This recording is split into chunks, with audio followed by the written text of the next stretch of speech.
Halo, selamat datang di Aksa Movie 21. Semoga kalian dalam keadaan sehat dan selalu diberi kemudahan dalam urusannya. Kali ini saya akan menceritakan bagian ke-7 dari cerita General and I. Agar tidak berlama-lama, berikut rangkumannya. Jenderal Luke melaporkan kepada Kaisar Yan jika dia telah mengirim pasukan ke perbatasan Kerajaan Jin, di mana pasukan tersebut akan dipimpin oleh seorang jenderal yang menyamar sebagai Beiji. Yang tentu saja hal itu membuat para rakyat dan penduduk akan membantunya. Beberapa rakyat dan komandan pasukan Jin juga bergabung dengan mereka. Begitu mendapatkan aba-aba dari Perdana Menteri, mereka akan menyerang ke ibu kota negara Jin. Sementara itu di Kerajaan Jin, Kasim Istana yang bekerja sama dengan Perdana Menteri mengurung Kaisar bersama seorang pelayan yang bernama Suan Er. Kejahatannya tidak sampai di sana. Dia bahkan memukul ibunya Suan Er hingga tewas.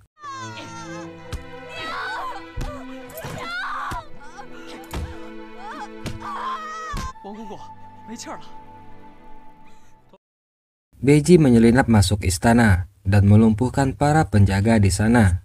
Dia mendatangi kediaman seorang perwira tinggi kerajaan Jin yang setia.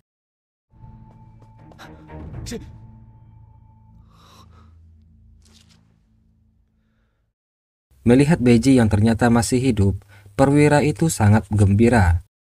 Dia menerangkan jika situasi istana saat ini sedang kacau, di mana tidak seorang pun yang bisa bertemu dengan Kaisar. Beiji tahu jika perwira itu adalah orang yang setia. Dia mengabarkan jika saat ini banyak pasukan yang bersiaga 50 mil dari ibu kota, yang kemungkinan akan melakukan kudeta terhadap Kaisar. Untuk itu Beiji meminta bantuan kepada perwira tersebut. Dia meminta tambahan pasukan kepadanya. Demi keselamatan kerajaan Jin, perwira tinggi itu memberikan rencana militernya kepada Beiji, sehingga Beiji bisa memimpin para pasukan miliknya.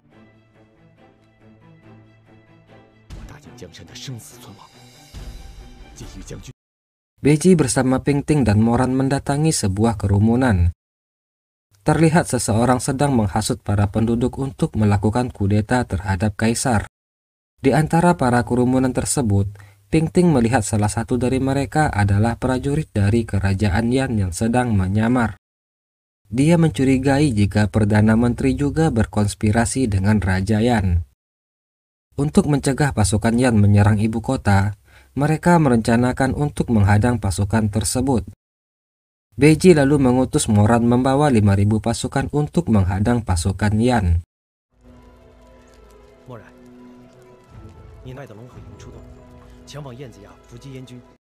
Seorang prajurit yang mengenakan baju perang mirip Beiji datang menghadap Kaisar Yan.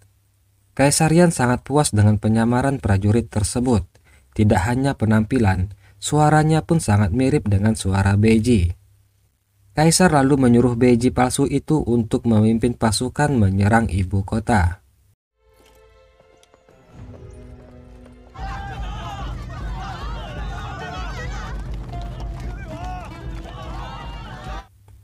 Para penduduk yang mengira jika pria yang datang itu adalah Beiji, seketika bersorak terlihat sangat bersemangat. Dari jauh Beiji dan Ping Ting memperhatikan kejadian itu. Jenderal palsu tersebut lalu memimpin pasukan untuk menyerang ibu kota.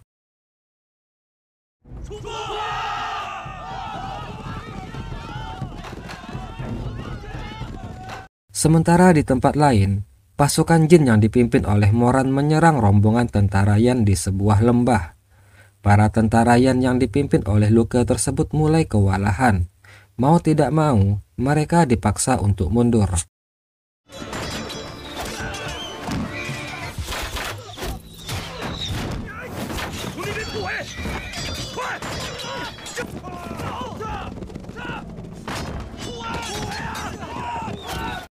Dengan bantuan Perdana Menteri Zhang, pasukan Yan yang dipimpin oleh Beiji palsu mulai memasuki ibu kota. Namun tiba-tiba, Ping Ting datang menghalangi mereka. Melihat kehadiran Ping Ting, semua yang di sana sangat terkejut. Mereka tidak menduga jika ternyata Ping Ting masih hidup. Beiji palsu yang melihat Ping Ting tentu saja tidak mengenalinya. Hal itu dimanfaatkan oleh Ping Ting untuk membongkar penyamaran pria tersebut. Tidak ingin rencana mereka menjadi kacau, Perdana Menteri dan Beiji palsu itu memerintahkan prajurit untuk menyerang Ping Ting. Namun semua itu telah diantisipasi oleh Beiji. Dia datang melindungi Ping Ting dan membongkar penyamaran jenderal palsu tersebut.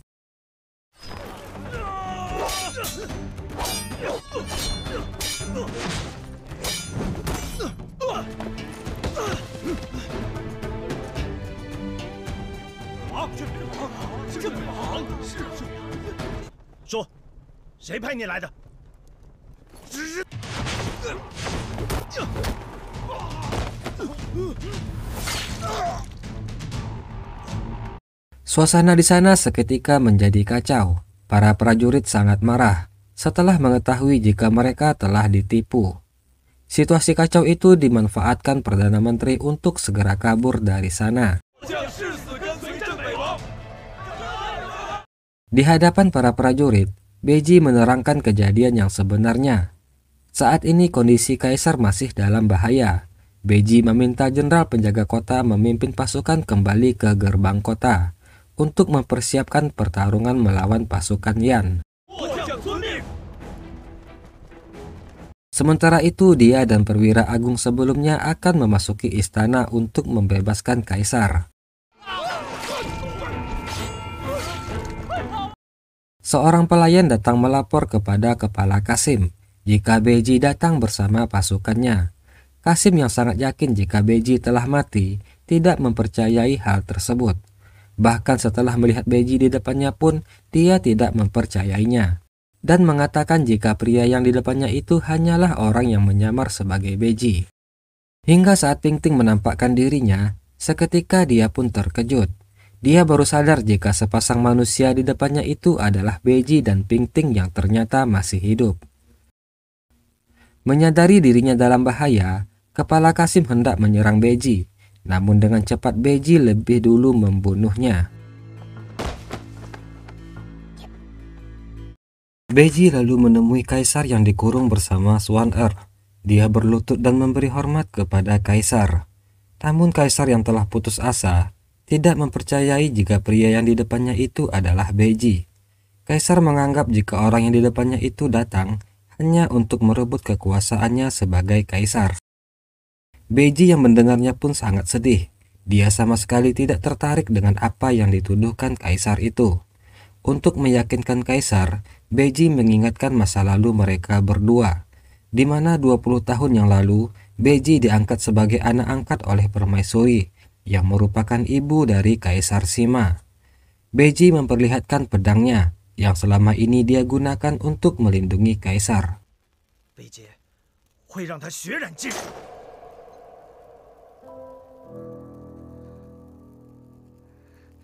Sehingga kaisar pun akhirnya percaya jika pria yang di depannya itu adalah Beiji, orang yang telah dianggap sebagai saudara semenjak kecil.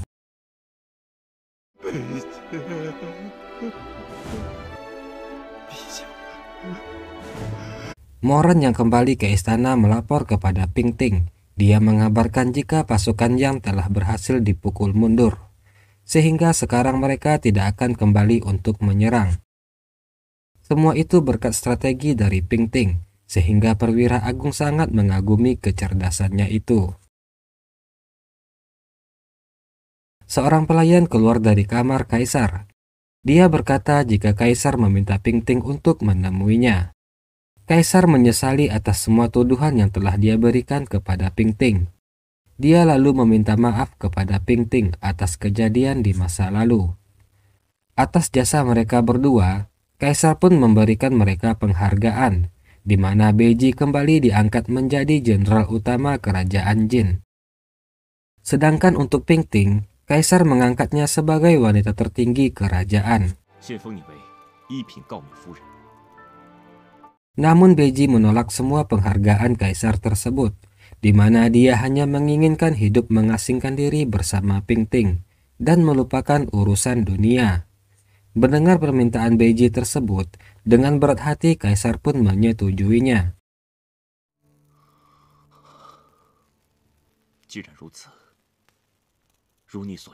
Setelah semua usaha kudetanya gagal, Perdana Menteri bersiap-siap untuk segera kabur dari sana.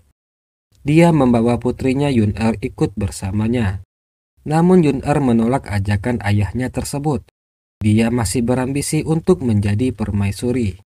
Dia yakin impiannya itu akan terwujud dikarenakan bayi yang dikandungnya sekarang. Yun-er berkata jika aksi pemberontakan yang dilakukan ayahnya itu tidak ada hubungannya dengan dia dan bayinya. Dan tanpa diduga, Yun-er meminta ayahnya tersebut untuk berkorban demi ambisinya itu. Perdana Menteri sangat sedih mendengar perkataan Yun-er. Namun karena dia menyayangi putrinya itu, Perdana Menteri pun mengikuti permintaan Yun-er. Dia pun lalu melakukan gantung diri.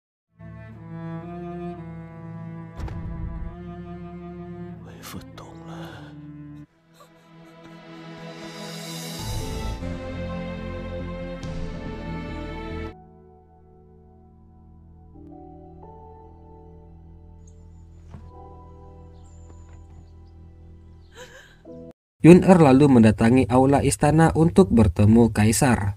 Di sana dia melimpahkan semua kesalahan pemberontakan kepada ayahnya.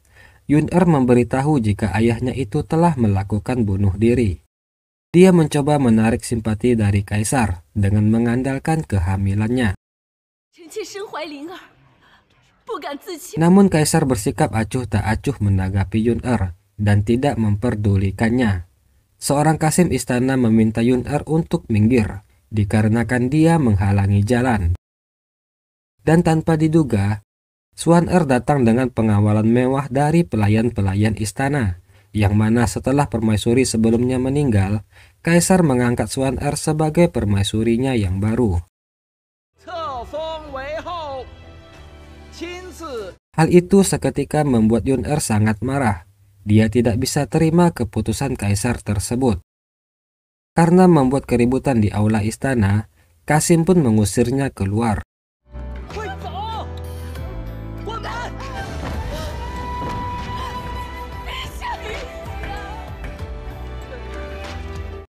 Zuijui mengobati kaisar. Dia akan menyembuhkan penyakit kaisar karena efek dari pil emas sebelumnya. Melihat keahlian pengobatan Zuiju, kaisar menawarkannya untuk menjadi salah satu tabib istana. Namun Zuiju menolaknya. Dia lebih menyukai untuk hidup bebas. Kemudian Beiji datang bersama Pingting menghadap kaisar. Saat ini situasi di kerajaan Jin telah aman terkendali. Kaisar pun telah memiliki permaisuri yang akan memperhatikannya. Beiji lalu menyampaikan niatnya untuk pamit meninggalkan istana untuk hidup mengasingkan diri bersama Pingting. Walaupun sebenarnya kaisar tidak menginginkan Beiji pergi, namun dia juga tidak ingin menghalangi keinginan Beiji tersebut.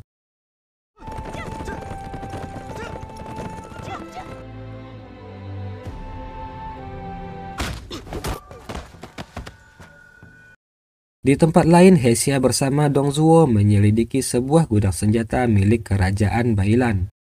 Ketika mereka masuk, gudang tersebut sangat tidak terurus. Senjata-senjata di sana sudah karatan dan tidak layak dipakai untuk berperang. Hesia pun akan menggunakan keadaan tersebut sebagai alasan untuk menyingkirkan Gui Changqing. Hesia lalu menemui Putri Yao Tian. Dia membahas masalah Gui Changqing yang telah menyalahgunakan uang kerajaan. Yao Tian sebenarnya telah lama mencurigai hal tersebut. Namun Gui Changqing adalah pejabat senior kerajaan. Sangat sulit bagi mereka untuk menyingkirkannya. Dikarenakan Gui Changqing sulit untuk dilawan langsung, mereka lalu berencana akan menggunakan putranya.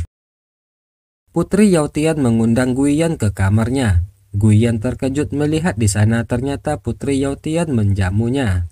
Dia semakin senang ketika Yao Tian mengajaknya untuk minum anggur bersama.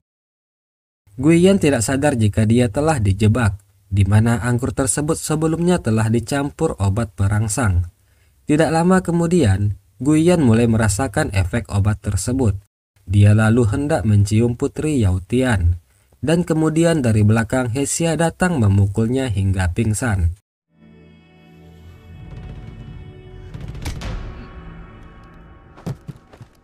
Setelah sadar, Hesia mengingatkan Guiyan atas kejadian yang dilakukannya sebelumnya. Sebagai hukumannya, Hesia meminta Guiyan untuk mengkebiri dirinya sendiri. Hal itu membuat Guiyan ketakutan. Dia memohon minta diampuni dan bersedia untuk melakukan apapun. Hesia lalu memberikan sebuah catatan kepada Guiyan, di mana catatan itu berisikan orang-orang kepercayaan Gui Changqing. Hesia menyuruh Guiyan untuk mengatakan semua kejahatan yang dilakukan oleh orang-orang kepercayaan ayahnya tersebut.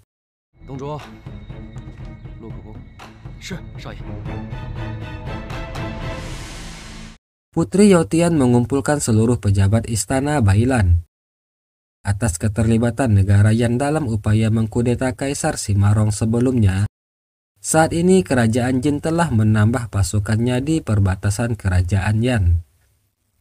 Sebelumnya kerajaan Jin telah menyetujui kesepakatan damai 5 tahun. Namun Kaisar Yan mengingkari perjanjian damai tersebut. Hal itu membuktikan jika Kaisar Yan tidak bisa dipercaya. Oleh sebab itu, Putri Yautian memutuskan untuk menghentikan kerjasama mereka dengan negara Yan. Orang-orang kerajaan Bailan mulai saat ini dilarang melakukan perdagangan dengan negara Yan. Mendengar keputusan Yautian tersebut, Perdana Menteri berniat akan menyatakan keberatannya. Namun tiba-tiba Hesia datang untuk melapor, di mana kedatangan Hesia kali ini untuk kembali menyampaikan keinginannya memperkuat pasukan Bailan. Saat ini di antara 4 kerajaan, kerajaan Bailan adalah yang paling lemah. Oleh sebab itu, Hesia meminta persetujuan Putri Yautian untuk mewujudkan niatnya tersebut. Gui Changqing terlihat tidak menyetujui rencana Hesia itu. Dia beranggapan jika rencana Hesia itu hanya akan membuat kerajaan lain waspada dan menyerang mereka. Melihat mereka berdua beradu pendapat, Yautian lalu meminta saran dari pejabat lain. Namun mereka semua telah diancam oleh Hesia, di mana sebelumnya Guiyan telah mengatakan semua kejahatan para pejabat tersebut. Alhasil mereka semua pun menyatakan setuju dengan rencana Hesia, yang membuat Gui Changqing sangat kesal. Dia heran kenapa para pejabat yang biasa tunduk terhadapnya, tiba-tiba sekarang mereka berani untuk melawan. Oke, demikianlah bagian ke-7 dari cerita General An-ai. Mohon maaf jika terjadi kesalahan dalam penyampaian saya. Akhir kata saya ucapkan terima kasih. Assalamualaikum warahmatullahi wabarakatuh.